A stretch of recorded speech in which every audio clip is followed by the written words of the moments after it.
நேசிக்க யாருமே இல்லையே இன்று எப்போதும் ஒரு மன உளைச்சலில் இருக்கும் ஆத்மாவே, இன்று கர்த்தர் நமக்கு சொல்லுவது உன்னத பாட்டு 8:6.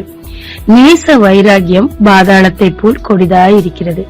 அதன் தழல் அக்னி தழலும் அதன் ஜுவாலை கடும் ஜுவாலையுமாய் இருக்கிறது. சில நேரத்தில் காதலர்கள் தற்கொலை செய்து கொள்றத பாக்குறோம். அவங்க என்ன சொல்ல வராங்க? என்னுடைய காதல் எங்க உயிரை விட பெருசுன்னு சொல்ல வராங்களா? சில காதலர்களோட காதல் சக்சஸ் ஆகுது, ஆனா அவங்க சேர்ந்து வாழ்றாங்களா? அநேக நேரத்துல மிஸ் அண்டர்ஸ்டாண்ட் ஆகி பிரிந்து போகிறார்கள். அப்ப அவங்களோட அன்பின் அளவு இவ்வளவுதானா? ஆனா யார் நம்மள நேசிச்சாலும் நேசிக்கலனாலும் நமக்காக உயிரையே கொடுத்த நேசிச்சவர் தான் இயேசு கிறிஸ்து. அவருடைய அன்பு ஒரே ஒரு காரணம் தான், அவரை நான் நம்பும் போது நான் கெட்டு போயிடக்கூடாது, நித்திய ஜீவனை அடையாம போயிடக்கூடாது.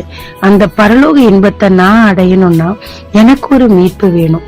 எனக்கு ஒரு மீட்பு வேணும்னா அவரோட உயிரை அவர் கொடுக்கணும். எவ்வளவாய் உலகத்தில் அன்பு கூர்ந்தார்னு சொல்லி யோவான் 3:16 சொல்லப்பட்டிருக்குங்க. தனக்கு துரோகம் செய்து ஓடி போன இளைய குமாரன் பன்றிகள் தின்னும் தவுட்டை தின்னப்புறதான் அவருக்கு புத்தியே வருது. தகப்பனிடத்துல மன்னிப்பு கேட்பேன்னு சொல்லி திரும்பி வரும்போது அதற்கு அவர் வாய்ப்பே கொடுக்கலங்க. அவர் வாசல்லையே இருந்து காத்துட்டு இருந்தார். ஒரு நாள் என் மகன் உணருவான், வருவான், அப்பொழுது நான் அவரை அரவணைத்துக் கொள்ளுவேன்னு சொல்லி காத்திருந்தார்.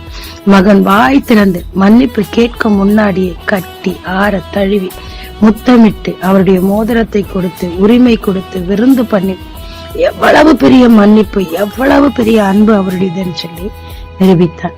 இதைத்தான் கர்த்தராகிய இயேசு கிறிஸ்துவும் நமக்கு செய்யறாருங்க.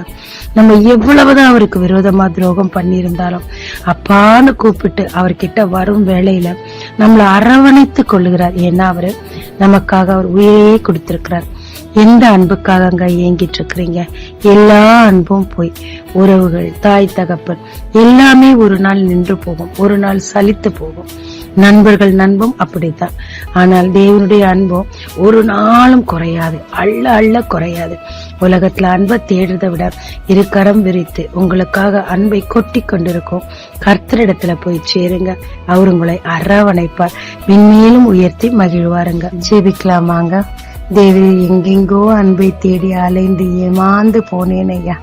எனக்காக நான் நித்திய ஜீவனை அடைய என்னை தேடி வந்த பிரவாகித்த உடைய அன்புக்காக உமக்கு நன்றி. நான் பதில் என்ன செய்வேன் ஆண்டவரே? மற்றவர்களுக்கும் அன்பை பற்றி சொல்லுவேன்.